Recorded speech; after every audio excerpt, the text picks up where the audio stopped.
আসসালামু আলাইকুম। আপনার শিরোনামে দেখতে পেয়েছেন শেয়ার বাজারে আস্থা ফেরাতে স্বল্পমেয়াদী পদক্ষেপ নিতে হবে এবং আরেকটি শিরোনাম দিয়েছি যে আগামী ২রা জুন ২০২৫ বাজেট অধিবেশন শুরু।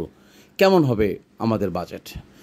বাজেটের এই বিষয়টা নিয়ে আমি বিস্তারিত আলোচনা করব এবং বাজেটের যে প্রভাব আমাদের বিনিয়োগ বাজারে মধ্যে একটি বিশেষভাবে পরিলক্ষিত হয় এবং যদি সরকারের সদিচ্ছা থাকে তাহলে বাজেটের অনেক কিছু কার্যক্রমের উপর বিনিয়োগ বাজারের ঘুরে দাঁড়ানোর সম্ভাবনা থাকবে এবং ঘুরে দাঁড়ানোর একটি আভাস আমরা দেখতে পাব।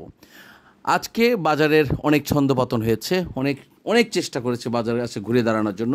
বিশেষ করে আমি যে সমস্ত কোম্পানির নামগুলো আপনাদেরকে বলেছি, আপনারা জানেন, সেগুলো ঘুরে দাঁড়ানোর জন্য অনেক চেষ্টা করেছে। বারবার তাদেরকে সেলস প্রেশারে দিয়ে ফেলে দেওয়া হয়েছে। আপনি দেখুন, আপনারা যারা নিয়মিতভাবে আমার ভিডিও দেখেন তাদেরকে আমি অনুরোধ করছি যে হতাশ হওয়ার কোনো সুযোগ নেই। একটি ভালো ভাইব্রেন্ট আমরা দেখতে পাচ্ছি, বাজার ঘুরে দাঁড়াবে। আর সবচেয়ে বড় বিষয় হলো যে এই বিনিয়োগ বাজারে সেই টাকা আপনি ইনভেস্ট করবেন যেই টাকাটা আপনার অবশিষ্ট মানি। সুতরাং বাজার পড়ে গেলে আপনি আবার যেন অল্প অল্প করে কিনতে পারেন সেইভাবে প্রিপারেশন থাকবেন। এবং এই যে বিভিন্ন রকমের কমেন্টস পেয়ে থাকি যে আমি শেষ হয়ে গেলাম, আমি আত্মহত্যা করব, আমার সব শেষ, যে টাকাটা আপনার সর্বশেষ করে দেয় সেই টাকাটা বিনিয়োগ বাজারে আপনি ইনভেস্ট করবেন না। এটা আমার প্রথম এবং প্রধান শর্ত। চলে আসি যে স্বল্প মেয়াদে কিছু ব্যবস্থা নিতে হবে বিনিয়োগ বাজারকে। বিশেষ করে আমরা বিভিন্ন তথ্য উপাত্ত এবং বিভিন্ন বিশ্লেষকের কাছ থেকে আমরা মন্তব্য এবং পরামর্শ পাচ্ছি। তারা বলছেন যে বাজারকে গতিশীল করার জন্য, আস্থা ফিরে নিয়ে আসার জন্য ফান্ডামেন্টাল ডিসিশন নিতে হবে সরকারের পক্ষ থেকে এবং কঠোর হস্তক্ষেপ দিতে হবে। বিশেষ করে যে সমস্ত কোম্পানি তারা ডিভিডেন্ড ডিক্লেয়ার করেছেন কিন্তু ডিভিডেন্ড এখনও ডিসবার্স করেন নাই। আবার কিছু কিছু কোম্পানি তাদের যে তথ্য উপাত্ত ফেক অথবা গোপন করেছেন কিংবা থার্ড পার্টির কাছ থেকে যে অডিট করে নেন নাই, সেই সমস্ত কোম্পানিকে কঠোর নজরদারি এবং বিচারের মুখোমুখি করতে হবে। যারা আইপিওর মাধ্যমে টাকা উত্তোলন করেছে কিন্তু সঠিক জবাবদিহিতার মধ্যে নিয়ে আসতে পারেন না, সে সমস্ত কোম্পানির পরিচালকদেরকে কঠোর পদক্ষেপ এবং আইনের মধ্যে নিয়ে আসতে হবে। এবং যারা পরিচালকদের যে 30% আপনার শেয়ার থাকার কথা সেটা অবশ্যই নিশ্চিত করতে হবে এবং স্বচ্ছতা থাকতে হবে। প্রত্যেকটি কোম্পানির স্বচ্ছতা থাকতে হবে এবং জবাবদিহিতার মধ্যে নিয়ে আসতে হবে এবং কঠোর রেগুলেটরি মনিটর করতে হবে। সব কিছুর মধ্যে কঠোর একটি মনোভাব দেখাতে হবে। তবে এই বাজারের ওপর বিনিয়োগকারীদের, বিশেষ করে সাধারণ বিনিয়োগকারীদের আস্থা ফিরে আসবে এবং বিশেষ কিছু কর মওকুফ করতে হবে। আমি যতটুকু আপনাদেরকে তথ্য উপাত্ত দিয়ে সহযোগিতা করি তার সর্বশেষ হচ্ছে যে আমাদের এই বাজারকে যেন আর কেউ প্রভাবিত করতে না পারে। আমরা যেন ইমোশনালাইজ না হয়ে, আমরা আবেগতাড়িত না হয়ে যেন বাজার থেকে বের না হয়ে যায়। যদি কারো একান্ত প্রয়োজন থাকে সেটা তার ব্যক্তিগত সিদ্ধান্ত, কিন্তু আবেগ নিয়ে যেন আমরা কোনো সিদ্ধান্ত না নেই কিংবা একটি কোম্পানি থেকে লস দিয়ে বিক্রি করে যেন আরেকটি কোম্পানিতে না যায়। বিশেষ করে আমি যে কথাটা সবচেয়ে বেশি গুরুত্ব দিয়ে বলি, যারা নতুন বিনিয়োগকারী এসেছেন বা যারা রিইনভেস্ট করছেন তারা অবশ্যই মাথায় রাখবেন যে এক লটে অথবা একসাথে সব টাকা পোর্টফোলিও খালি করে কিনবেন না, ধারাবাহিকভাবে কিনবেন, পর্যায়ক্রমে কিনবেন এবং যেটা কিনবেন সেটা কেনার আগে বারবার চিন্তা করবেন সেটা আসলে ওভার ভ্যালুড প্রাইস আছে কিনা, বেশি দাম উপরে উঠে গেছে কিনা, আপনি কতদিন লাস্ট 3 মান্থের এর প্রাইস কেমন ওঠানামা করেছে, কতটুকু ভলিউম ওঠানামা করেছে, এসব আপনাকে মনিটরিং করতে হবে, জানতে হবে। আর আমি যে সমস্ত কোম্পানির নামগুলো আপনাদেরকে বলেছি সেগুলোর মধ্যে যদি আপনি সিদ্ধান্ত নিয়ে থাকেন তাহলে অবশ্যই আপনাকে খুব প্রাথমিকভাবে অল্প অল্প করে কিনতে হবে এবং গুটি গুটি পায়ে আপনাকে এগিয়ে যেতে হবে। এখন প্রশ্ন আসছে যে আগামী বাজেটে আমাদের বিনিয়োগকারীদের জন্য কী ধরনের ব্যবস্থা সরকার নিতে পারে। বিশেষ করে আমি যে কথাটা বিভিন্ন শীর্ষ মহল থেকে বা ইলেকট্রনিক মিডিয়া, প্রিন্ট মিডিয়াতে পেয়ে পাচ্ছি সেটা হচ্ছে যে সরকার একটি বিশেষ তহবিলের মাধ্যমে এই বিনিয়োগ বাজারকে গতিশীল করার জন্য একটি তহবিল গঠন করবেন এবং পুনরুদ্ধারের ব্যবস্থা করবেন।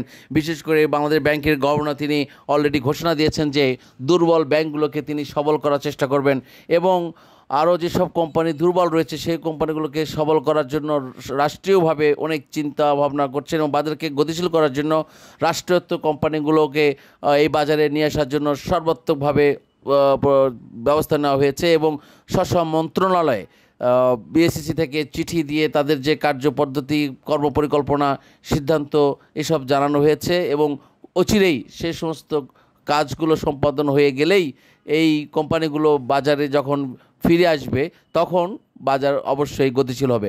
আমি যে কথাটা আপনাদেরকে বলি, বা আমি হয়তো আপনাদের কাছে অন্য সমালোচনার মধ্যে পড়ে গেছি, যে নো প্রফিট নো সেল, এটা নিয়ে যে যতই বিদ্রূপ করুক না কেন, যে যতই নেগেটিভ কথা বলুক না কেন, আপনি যদি ভালো বোঝেন এটা আপনার সিদ্ধান্ত, আমি কম বুঝি এটা আমার সিদ্ধান্ত। আমি আমার যারা সাবস্ক্রাইবার, যারা আমার এই ফ্যামিলির সদস্য, তাদের জন্য আমি কাজ করি, তাদের জন্য আমি কথা বলি। আজকে আমি এই ভিডিও যখন করছি তখন মাথায় বৃষ্টি নিয়ে এসে আপনাদের জন্য আমি ভয়েস ক্লিপ করছি। সো আমি সেই কথাটাই বলতে চাই যে আপনারা যতই কষ্ট হোক না কেন আপনার লস দিয়ে বিক্রি করবেন না, এই সিদ্ধান্ত থেকে সরে দাঁড়াবেন না। বাট যদি কারো একান্তই প্রয়োজন হয় অর্থে, সেটা তার আলাদা বিষয়, তার নীতিগত সিদ্ধান্তের ব্যাপার। বাট আমার সাথে যারা সাবস্ক্রাইব করে এই পরিবেশের সংযুক্ত রয়েছে, আমি অনুরোধ করব যে সুদিন ফিরে আসবে, আলোকিত সকাল আমরা দেখতে পাবো, এই বাজার গতিশীলে রূপান্তরিত হবে। বিশেষ করে সরকারের শীর্ষ মহল থেকে শুরু করে সকল শীর্ষ রাজনৈতিক ব্যক্তিবর্গের কাছে এই বিনিয়োগ বাজার একটি ফার্স্ট আইটেমের নাম হয়েছে, যে তারা সবাই এই বাজারকে একটি আপগ্রেডে নিয়ে আসার জন্য, বিনিয়োগকারীদের আস্থা ফিরে নিয়ে আসার জন্য, বিনিয়োগ বাজারকে গতিশীল করার জন্য তারা চেষ্টা করছে এবং চেষ্টা করবে। এবং রাষ্ট্র এখানে বিশেষ করে বর্তমান ইন্টারিম গভর্নমেন্ট, অন্তর্বর্তীকালীন সরকারের মাননীয় প্রধান উপদেষ্টা ডক্টর মোহাম্মদ ইউনূস সহ ডক্টর সালেহুদ্দিন আহমেদ, অর্থ উপদেষ্টা, বাংলাদেশ ব্যাংকের গভর্নর, বিএসইসি চেয়ারম্যান, কমিশনার এবং বিশিষ্ট গুণীজন যারা আছেন সকলেই এই বিনিয়োগ বাজারকে নিয়ে খুব উদ্গ্রীব। তারা পরামর্শ দিচ্ছেন কীভাবে বাজারকে নিয়ন্ত্রণ করা যায়, কীভাবে বাজারের এই প্রোপাগন্ডা থেকে বাজারকে মুক্ত করা যায়। বাজারের ভিতরে যে ডাকাত রয়েছে, কিছুদিন আগে প্রেস সচিব উনি খুব সুন্দর কথা বলেছেন যে বাজার এখন ডাকাতদের দখলে। আমির খসরু সাহেব বলেছেন যে বিনিয়োগ বাজার ক্যাসিনো মার্কেট হয়ে গেছে। সুতরাং সবার একটা দৃষ্টি এই বাজারে এসেছে, সুতরাং এখান থেকে গতি ফিরে আসবে এবং খুব অচিরেই আমরা এই গতি দেখতে পাবো। তখন কিন্তু আমাদের নৌকার পালে বাতাস লাগবে। আমি সেই সময় পর্যন্ত আপনাদের অপেক্ষা করতে বলছি। যদি আপনাদের খুব বেশি কষ্ট না হয়, ধৈর্যশীল হয়ে থাকুন। পাশাপাশি যারা নতুন বিনিয়োগ করতে চাচ্ছেন অবশ্যই জেনে শুনে বুঝে আপনার সিদ্ধান্ত অনুসারে বিনিয়োগ করবেন। তবে যা করবেন ভেবেচিন্তে করবেন, অল্প অল্প করে। এবং স্লোগান একটাই, আমাদের এই পরিবারের স্লোগান একটাই, নো প্রফিট নো সেল। আমরা এই সিদ্ধান্ত থেকে কখনোই সরে আসব না। আমি যদি আমার কোম্পানি বিক্রি না করি তাহলে আরেকজন তো কিনতে পারছে না। আমরা যখন ভয়ে বিক্রি করছি তখন এক পক্ষ কেনার জন্য রেডি হয়ে আছে, তাহলে বুঝে নিতে হবে যে আমরা ফাঁদে পা দিচ্ছি। আর আপনি তো জেনে শুনেই বুঝেই এসেছেন এই বাজারে দাম বৃদ্ধি হয়, দাম কমে যায়। তো গুণগতপক্ষে মার্কেটের স্ট্র্যাটেজি হচ্ছে, নিয়ম হচ্ছে, দর পতনের সময় কিনতে হবে, দর বৃদ্ধির সময় বিক্রি করতে হবে। এখন আপনি যদি ওভার ভ্যালুর শেয়ার কিনে এই বাজারকে সমালোচনার মধ্যে ফেলে দেন বা নিজেকে মনে করেন যে আপনি সব বোঝেন আর কেউ বোঝে না, তাহলে এটা আপনার ভুল সিদ্ধান্ত। বর্তমান সময়ে এই পতনের বাজারও একটা পক্ষ অনেক লাভবান হচ্ছে, তারা লাভ করছে। বিশেষ করে আপনি পরোক্ষভাবে প্রত্যক্ষভাবে খেয়াল করে দেখুন, যে কোম্পানিগুলো নাম আমি আপনাদেরকে বলেছি তারা রীতিমতো দাম বৃদ্ধি পাচ্ছে, আবার কিন্তু ফেলে দিচ্ছে, কিন্তু দাম বৃদ্ধি পাচ্ছে। সো একটা পক্ষ কিন্তু মানি জেনারেট করছে এবং তারা লাভবান হচ্ছে। আর যদি আপনি রিয়ালিটিভাবে আপনি বিনিয়োগ বাজারে হয়ে থাকেন, আপনি ফলো আপ করে দেখুন। বিশেষ করে যে কোম্পানিগুলোর নাম আমি আপনাদের বেশ কিছুদিন আগে বলেছি, সেই কোম্পানিগুলোকে একটু ফলো দিয়ে দেখুন। আমার আগের ভিডিওগুলো দেখুন, যেগুলোর দাম 40 পয়সা, 50 পয়সা, 60 পয়সা, 1 টাকা, 2 টাকা পর্যন্ত বৃদ্ধি পেয়েছে। তারা লাভ করছে, তারা আবার কিনছে, তারা আবার লাভ করছে। এখন আপনি যদি মানে ওভার ভ্যালু শেয়ার কিনে দীর্ঘদিন ধরে আটকে থাকেন, এটা আপনার বিষয়। সেই বিষয়ে পরামর্শের জন্য আপনি কমেন্টস লিখবেন। আমি চেষ্টা করব যে আপনার সেই কোম্পানির নাম বলতে হবে এবং আপনার কত করে অ্যাভারেজ প্রাইস আছে সেটা বলতে হবে। সেক্ষেত্রে আমি আপনাকে আমার ব্যক্তিগত মতামত দিয়ে আপনার পাশে থাকার জন্য চেষ্টা করব।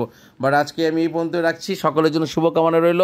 আশা করছি বাজারকে ঈদের আগে আরেকটু ভালো আপট্রেন্ডে যাক। এটা আমরা যারা বিনিয়োগকারী রয়েছে তাদের জন্য একটি সুখবর দিন আসুক, ভালো কিছু হোক, সবার প্রত্যাশা এরকমই থাকে। সুতরাং সবাই চায় ভালো একটি ঈদ উদযাপন করার জন্য। সকলের জন্য অ্যাডভান্স ঈদ মোবারক। আমি আশা করছি যে বাজার ঘুরে দাঁড়াবে। বিশেষ করে যে কোম্পানিগুলোর নাম বলেছি সেগুলো কোম্পানি অলরেডি আপগ্রেডে যাওয়ার জন্য প্রস্তুতি নিচ্ছে। কিছু কোম্পানির দাম যখন কমে যায় এটা খারাপ হওয়ার কিছু নেই, প্রাইস অ্যাডজাস্ট হয়, প্রতিদিন তো দাম বাড়বে না। সো এই বাজারের ক্যারেক্টারিস্টিক্স কিন্তু এরকম না যে আপনি কোম্পানির নাম বললাম এর দাম প্রতিদিন বাড়বে, এমনটা কিন্তু না। আজকে 2 দিন বাড়বে, 3 দিন বাড়বে, একদিন অ্যাডজাস্ট হবে। কারণ যারা প্রফিট হয় তারা সেটা সেল করে তখন কিন্তু দর পতন হয়। বাজারে যখন সরবরাহ বেশি হয় তখন তার দাম কমে যায়, যখন প্রফিটের মাত্রা নিয়ে বের হয়ে যায় ঠিক সেই সময় কিন্তু দর একটু পতন হয়। সুতরাং হোপলেস হওয়ার কিছু নেই, ভয় পাওয়ার কিছু নেই, বাজারকে তার গতিতে থাকতে দিন, আস্থা ফিরে নিয়ে আসুন। ধন্যবাদ।